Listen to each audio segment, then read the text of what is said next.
Hello! For today's video, I'm going to be talking about 3 books that I wish I could read for the first time again. All of them are very different from one another. There's a drama fiction book, a horror fiction book, and a magical realism book. So for each of the books, I'm going to read a small excerpt and then I'll talk a bit more about the plot without offering any spoilers.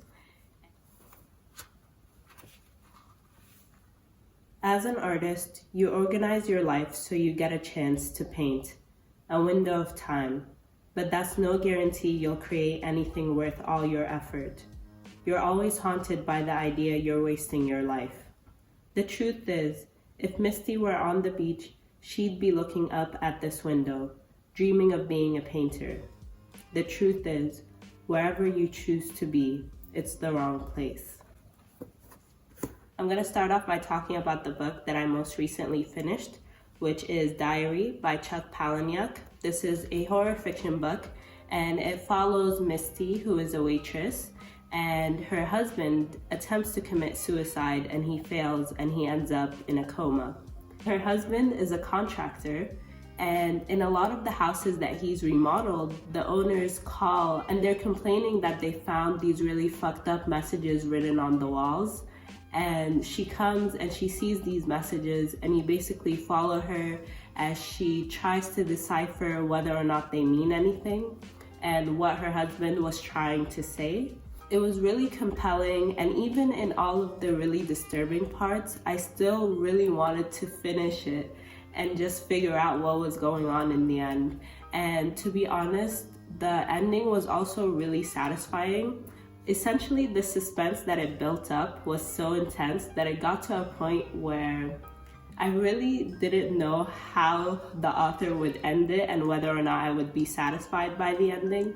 But honestly, I was, and the ending just solidified how much I really liked this book.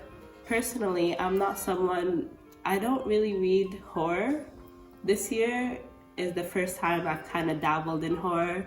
Other than Diary, I read At the Mountains of Madness, and both of them I really enjoyed. Both are really different from one another, but horror fiction is definitely something that I want to look more into, just because it's not something that I thought I would enjoy. It's good to try out and discover new genres that you otherwise wouldn't have gravitated towards, because you might find gems like this. This is now one of my favorite books that I've read this year. Her self-respect had suffered a head-on collision with love, a clash that generally only ends one way. Love does not fight fair.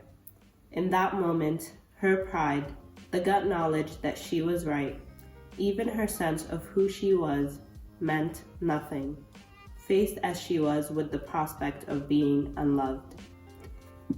The next book is The Lie Tree by Frances Hardinge, and I would classify this as magical realism.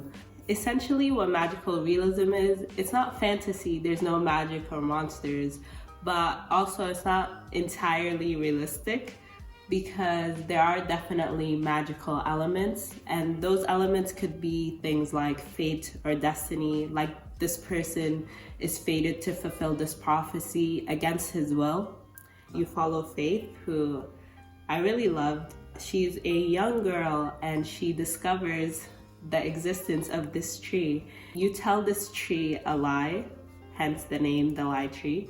You tell it a lie and then it rewards you with a truth of like equal gravity to the lie. The story revolves around this tree and the significance of this tree, but also it focuses on Faith's relationship with her family and the individuals that are around her.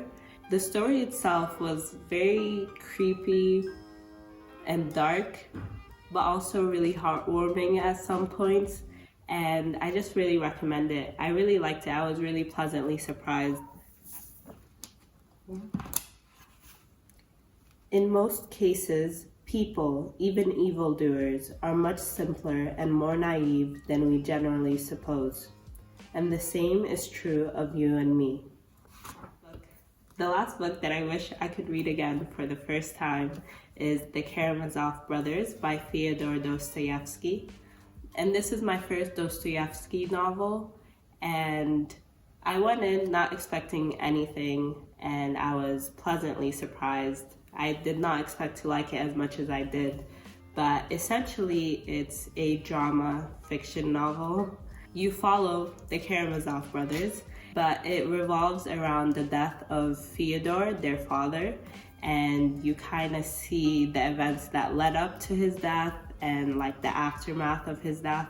And the Karamazov brothers are three brothers with very distinct characteristics. There's Alexei, which is the main character, and then there's Ivan and Dmitry. If you're a person that really enjoys character-driven stories, I highly recommend this book. I'm a lot more drawn to books that depict characters. Like, I don't even mind if the story has no plot, as long as the characters are really solid. And when the characters are one-dimensional, it can really ruin a book for me, even if the plot is something that I would typically gravitate towards.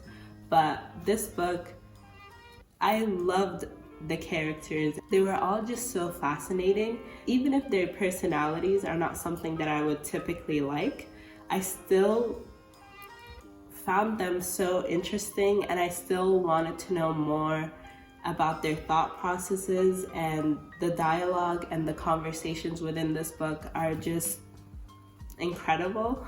It discusses such a wide range of topics. It talks about morality, judgment, youth, isolation, love and hatred, and so much more. All of the discussions were really interesting, and they really made me think. And so this is the last book that I would want to read again for the first time. So these are the three books. I hope one of them sounded sort of interesting to you, but thank you for watching.